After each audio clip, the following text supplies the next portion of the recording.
আগামী ফেব্রুয়ারিতে নির্বাচন হবে কিনা তা নিয়ে অনেকের সন্দেহ আছে, আমারও আছে। এর মধ্যে নাসিরউদ্দিন পাটোয়ারি তো ঘোষণায় দিছে যে ফেব্রুয়ারিতে নির্বাচন হবেই না। তবে আমি সবাইকে ফেব্রুয়ারিতে নির্বাচনের টার্গেট নিয়ে প্রস্তুতি নিতে বলি। এরা না বললে আবার বিএনপিওয়ালারা বলবে আমি নির্বাচন পিছাইতে চাই। তবে এই নির্বাচনে কি হবে তা নিয়ে আমি এক সপ্তাহ আগে বলছিলাম যে এই নির্বাচনে খেলা হবে, অপ্রত্যাশিত ফলাফল হবে। এডিটর সাহেব এনার দেখা দেন, নাহলে ব্যাক ফাপড় নিতেছি। উনি আশায় আছেন একটা ভালো নির্বাচন দিতে পারবেন, দিতে পারলে ভালো, তবে আমি খুব ভরসা পাইতেছি না। তবে এই নির্বাচনে খেলা হবে, অপ্রত্যাশিত ফলাফল হবে, আমি আগেই বলে রাখতেছি। দেখেছেন? আর আল্লাহর কি কাম, এটা নতুন জরিপ আসিছে। আসেন আমরা আগে সেই জরিপের ফলাফলটা দেখে আসি। 12% মানুষ বিএনপিকে ভোট দিবি বলিছে, 10.4% মানুষ জামাতে ইসলামীকে ভোট দিবে বলিছে, মানে 10.5% মানুষ। 7.3% মানুষ আওয়ামী লীগকে ভোট দিবে বলিছে, এবং 2.8% মানুষ, মানে প্রায় 3%-এর মতো মানুষ এনসিপিকে ভোট দিবে। তবে কাকে ভোট দিবে এ বিষয়ে এখনো সিদ্ধান্ত নেয়নি 48%-এর বেশি মানুষ। অন্যদিকে জরিপে কাকে ভোট দিতে চায় তা বলতে রাজি হয়নি 14.4% মানুষ।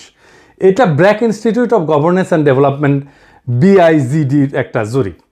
8 মাস আগে গত অক্টোবর মাসে একই প্রশ্ন করা হয়েছিল এবং এরাই এই স্টাডিটা করছিল। সেখানে 16.30% মানুষ বিএনপিকে ভোট দিতে চাইছিল। এইটা স্যার গতবার আর এইবারটা একটু পাশাপাশি দেখেন, তাহলে বুঝবে যে কেমন কমিছে। 11.30% মানুষ জামাতকে ভোট দিতে চাইছিল এবং 2% মানুষ এনসিপিকে ভোট দিতে চাইছিল। তার মানে জরিপ অনুযায়ী 8 মাস পরে বিএনপি এবং জামাতের ভোট কমিছে, এনসিপির সামান্য কিছু বাড়িছে। তবে 62% মানুষ এই রাজনৈতিক দলগুলোকে ভোট দেবে না, তাই না? কারণ তারা হয় বলতে রাজি হয়নি, অথবা তারা এখনো সিদ্ধান্ত নেয়নি। এরা এই 1 বছরে তাদের উপর থেকে আগের সমর্থন হারা সরাই ফেলছে, আরও ফেলবে। বিএনপির জনসমর্থন, দলের জনসমর্থন 26.32% কমিছে। হে প্রভু হরিরাম কৃষ্ণ জগন্নাথ প্রেমানন্দী, ইয়া ক্যা হুয়া। এডিটর সাহেব হে অরিজিনালটা শুনে দেন একটু। हे प्रभु हे हरि राम कृष्ण जगन्नाथ प्रेमानंदी, ये क्या हुआ? गलाव से पानी आ गया, गामछा भी खुल गया मेरा, लेंटी ये देखिए। হ্যাঁ, সাপ্রি ইনস্টিটিউট অফ ক্রিটিক্যাল থিঙ্কিং এর হোয়াটসঅ্যাপ শাখার গলা পর্যন্ত পানি আগা। বিএনপিকে জিততে পারবে, তারা মনে করতেছে পারবে, কারণ আওয়ামী লীগের এই 7.3% ভোট তারা নিবে। কিভাবে তারা নিবে, কৌশল কি, আসেন সেটা একটু বুঝে দেখি। তারা তাদের নেতাদের একটা অংশকে মুজিব, ধানমন্ডি, 32 নম্বর আওয়ামী লীগ নিষিদ্ধ করার প্রশ্নে আওয়ামী লীগের যে বয়ান সেটা ফেরি করার কাজে নামাই দিছে। আমরা জানি এই যে শেখ রুমিনুর রহমান, ফজা পাগলা, হাবিবুর রহমান হাবিব, এরা তো কেন্দ্রীয় পর্যায়ে, এমনকি জেলা পর্যায়ে, উপজেলা পর্যায়ে পর্যন্ত আওয়ামী লীগের ভোটার, বিশেষ করে হিন্দু সম্প্রদায়ের কাছে তারা একই বয়ান ফেরি করিচ্ছে। শুনেন, এটা বগুড়ার শাহ আলম সাহেব করছে। কিন্তু সংগঠন হিসেবে আওয়ামী লীগ নিষিদ্ধ চাই না। অথচ আজকে যারা বেহেশতের টিকিট দিতে চায়, জামাতের মধ্যে একটি নতুন সংগঠন করেছে হিন্দু জামাত, এটা কখনো সম্ভব?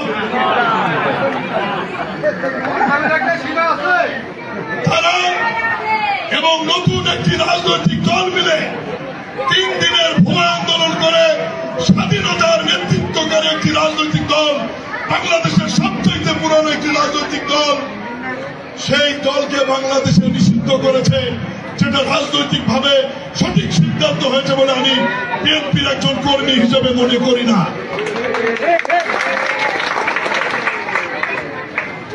এই বাংলাদেশের ইতিহাস লিখতে গেলে মহান স্বাধীনতার ঘোষক শহীদ রাষ্ট্রপতি জিয়াউর রহমানের নাম লিখতে হবে।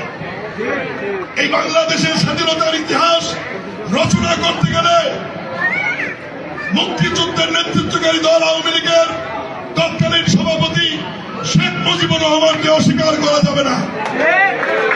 এই 2 নেতাকে অস্বীকার করে নতুন বাংলাদেশ বিনির্মাণের কথা বলে, তো তাতে হয়তো এই 7%-এর 4-5% ভোট পাইতেও পারে, কিন্তু এটা পাইতে গিয়া আরো 8-10% নিজস্ব ভোট সে হারাবে।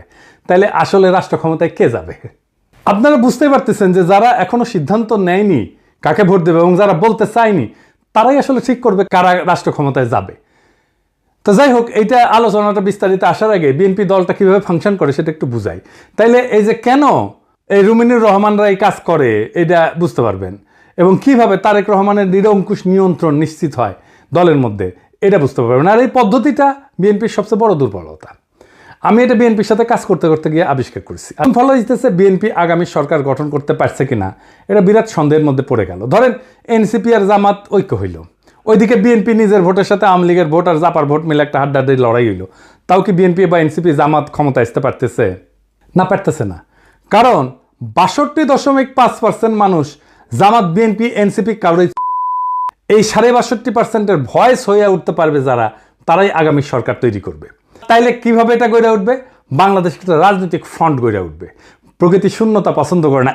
এই 62% মানুষের একটা ফ্রন্ট গড়ে উঠবে। এই মানুষকে ভয়েস দিতে হবে। এই ফ্রন্ট দেশের নির্বাচনে জিতে আসবে। কিভাবে?